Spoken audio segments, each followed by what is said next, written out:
So Newt Gingrich went on to CNN, and he was asked the question, and let's break this down, because this is how these guys, this is how afraid conservatives are of answering this question.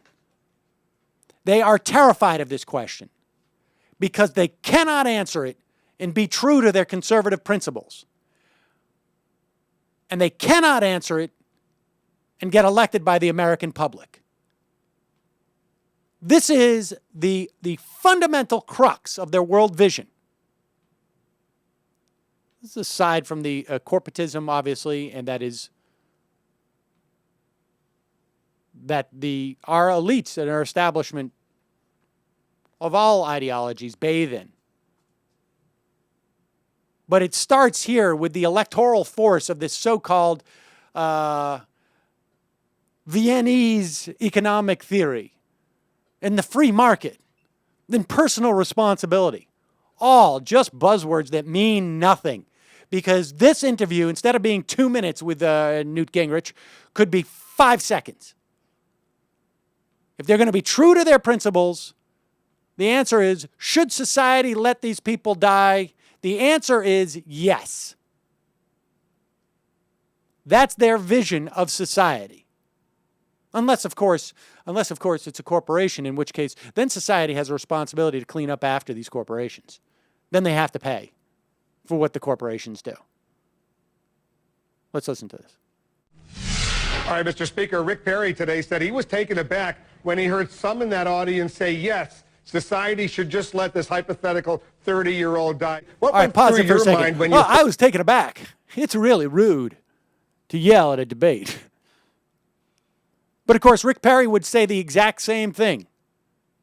The exact same thing. Society's got no role in this. What went through your mind when you heard that exchange? Well, I thought it was a missed opportunity to make a very important case, which is that historically we had charity. We had places that said, if you're down on your luck, if you failed to be responsible, we will take care of you, but that doesn't mean that you're necessarily going to get a private room. It doesn't mean you're necessarily going to get... Stop for a second. So charity was so successful that there was a massive impetus for this program. Charity was so successful that theoretically, shouldn't 70% of the country not embrace Medicare? Charity was so successful at this time that you had 30,000 people living on the street of the Bowery. You had 2/3 of our elderly in poverty. Charity was so successful. It doesn't mean you're necessarily going to get everything somebody would get who's been prudent and who took care of themselves. So I would start and say that young person, if they're totally improvident, if they refuse to buy insurance, if they've done nothing to be mature adults, yes, we're going to make sure that they are taken care of. All right, stop. How are we going to make sure that they're being taken care of? How are we going to make sure they're being taken care of? That would be Medicaid or Medicare, which is, of course, an abomination to him. But he is afraid to say it. So he couches it in these terms of like, well, if they've been a bad boy, we're going to punish them. Where they just don't get fancy health care. They get just what they need. Here's Newt Gingrich being a moral scourge. I wonder if Newt Gingrich is the best guy to carry such a moral message. What punishment should we impose on Newt Gingrich for leaving his cancer-stricken wife? For his infidelities? I wonder what punishment we should impose upon him. But they ought to understand that's charity. They haven't earned it. They're getting it because we care and we're sympathetic and we're compassionate. We're not getting it because they've earned it. But that money should come from charitable organizations, not from taxpayers. Is that what you're saying? Well, I think I personally favor the tax deduction for charitable donations. I would prefer to see it come from charitable organizations. Clearly with Medicaid, well, we've provided all sorts of money for the poor. This idea, you know... Okay, wait. What does he say there? He just throws out a word salad. Well, I prefer to come to charity, but of course, Medicaid we provide for the poor. And let me change the subject because I don't want to go there and actually endorse Medicaid. Is modern liberalism has said if you don't have insurance, you can't be covered. That's not true. We could provide health care for the indigent for much less money than we can provide free health insurance. Stop right there. So now what he's advocating is not even that we provide health insurance.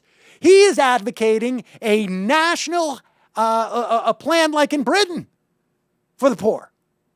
He's saying that we should set up hospitals and have government officials, government doctors provide this.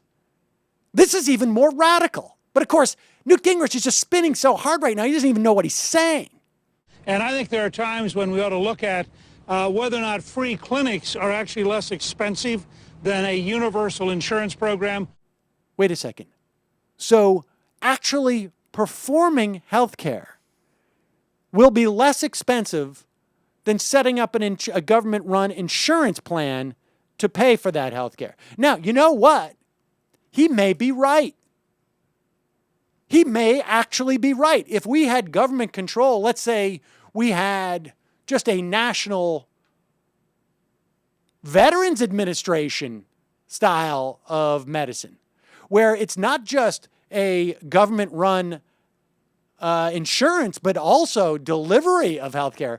What he's talking about is full on, 100% dipped in Marxist socialism. I haven't even advocated that. But he's so lost in this answer because he's afraid of giving one that's going to piss off his Tea Party base. Remember, Newt Gingrich is not running for president, folks. Newt Gingrich is running for president, I would say, with the same intentions that Justin Bieber is on concert tour. It's just that they're doing slightly different things. Justin Bieber plays his guitar. Newt Gingrich gets up there and pretends like he's running for president. Whether or not having a charitable program in charitable hospitals is less expensive and delivers first-rate care. None of the doctors who work in free clinics are bad doctors. None of the hospitals that historically are charitable hospitals are bad hospitals. But it's a recognition that if you refuse to be responsible... He doesn't know what he's talking about now. He is so lost, he doesn't even know where he is right now. He's just thinking about what's the next vacation my third wife and I, or second wife, or whatever it is, and I can take and write off as a business expense because I'm running for president. There's all those voters in Hawaii I got to go talk to. You refuse to take care of yourself. The case you used. 30-year-old has a job, perfectly healthy, refuses to be an adult, refuses to be a good citizen.